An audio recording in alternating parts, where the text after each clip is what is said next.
ever run into one of those shows that just feels like an adequate amount of care was put into it? Like, people worked on it, but not that much? And yet it still seemed to turn out cool in the end? Coyote Ragtime show is like that. Now, to call it a poor man's Cowboy Bebop is kind of cruel to both poor men and Cowboy Bebop, but it certainly tried to break ground in the field of strangely rustic sci-fi. Unfortunately, that ground had already been broken by several shows before it, like Bebop, Outlaw Star, and Firefly, but who's counting? And yet, I can't bring myself to hate it. Now, I've often said the worst thing that you can do is just be mediocre, because that means that you packed it in early and fucked off for lunch when you could have made something a lot better. But the more I look at it, the less I hate it, and the more I'm just kind of confused by it. It's not that it's so hard to follow, mind. It's just that it's an odd bird. And like so many odd birds, we should set it free to flop around and bounce against the ground a few dozen times. Our story concerns Mister, a burly old man who calls himself a coyote, which is a catch-all term for a space pirate. But not in the Captain Harlock sort of way, and certainly not in the bodacious sort of way. He used to lead a gang of ruffians like himself before he landed in the Slammer, and now he's got to round them all up to find a treasure on a planet scheduled for demolition. That's pretty much all you need to know, which is good because that's pretty much all they tell you. Yeah, there's not a whole lot of plot getting in the way of this show. It doesn't waste a whole lot of time on exposition, because that takes away from the time available for cranky old men to fight and shoot at each other, while robot goth girls try to kill them. You know, the old adage, "this must have been made on drugs," is always pedantic, and definitely comes from people who don't actually do drugs, but if someone made this scenario up sober, I fear for their psyche. Mister is something along the lines of Han Solo or Lando Calrissian, crossed with Sean Connery in The Rock, and he's being pursued by some big tough inspector lady who conscripts a local sheriff into her little misadventure. Also, hi Monica Rial! Inspector Angelica! I have a little game I like to play, and it goes like this. Get good at hearing certain people's voices, and when you're watching an old dub like one from ADV or Funimation, shout, "Hi, voice actor! I loved you" in whatever show you remember them from. Now, it may not make you look like the sanest person on the block, but you know what? It amuses me. And when we get right down to it, isn't that what's important?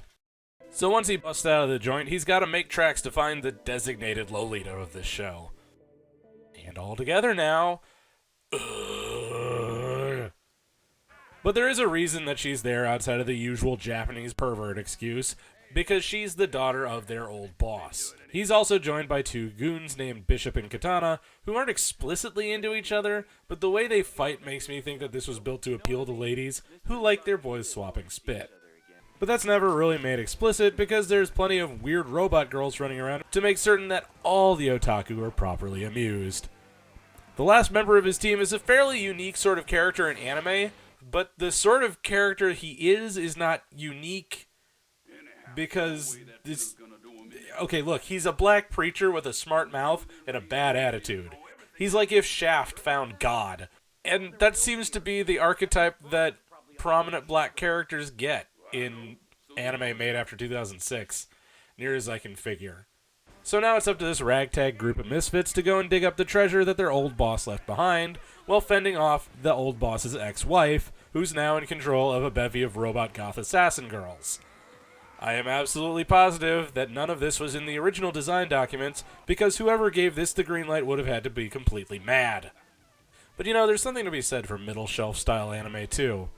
It doesn't happen very often anymore. It's either some massive undertaking, or it's some half-ass school romance. This is most definitely a middle shelf show. Yeah, the animation is kind of and the story relies heavily on silly action movie stuff, but it really is trying its best. Losers always whine about their best. Winners go home and fuck the prom queen. Cram it, Connery. It's really easy to dismiss the idea of effort when you can clearly see that there wasn't any put in, even with your bigger shows. But it is quite tangible when the rest of the show lacks much in the way of standout. Effort is what separates something interesting but mundane from something boring and reveling in mediocrity. And there's something to be said for putting the best effort forward with limited resources. A lot of other shows put in the minimal effort and use their resources in the way that will turn around the most money. This, it very much does not seem concerned with its bottom line. It is, and then it is not. It gets finished, it does its story, and it doesn't linger. Remember back a few episodes when I was talking about that god-awful shit pile Monster Musume? I said that what I usually tried to do while I was writing a video was remember back to the scenes in the show that stuck out to me. And once again, I have been worryingly unable to do that. Honestly, one of the things that stuck out to me the most was how little actually stuck with me. I would like to think that I have a mind like a steel trap when it comes to anime, and yet this one just sort of flitted on by. It's in this weird Goldilocks zone where it's not too bad or too good, it just is. And that's strangely refreshing in our modern age where the biggest franchises are beaten to the ground and everyone is desperately looking for their next cash cow to milk dry.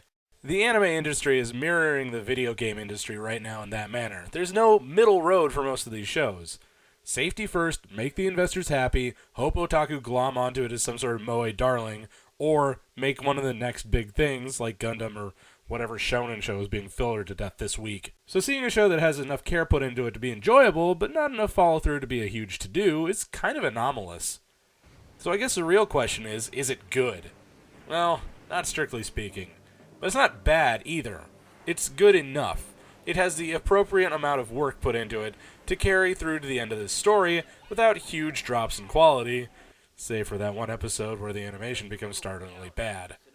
The story has enough in the tank to get it through, but not enough to find itself adrift in space.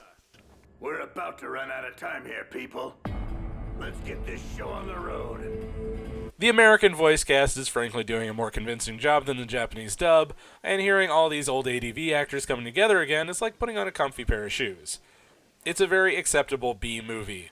It won't make it into any top 10 list, but it's not a landmine of atrociousness either. If Cowboy Bebop shot for the moon and landed there, Coyote Ragtime show shot for high orbit, made it there, and then made a leisurely descent back to home base. Considering how many shows just go adrift in space or fail to ignite on the launch pad, this style of story is oddly nice. It has aspirations, but they're manageable, and they don't exceed their reach.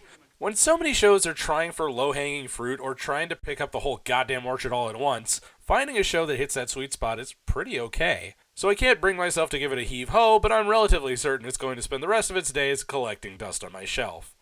So here's to you, you absolutely adequate motherfucker.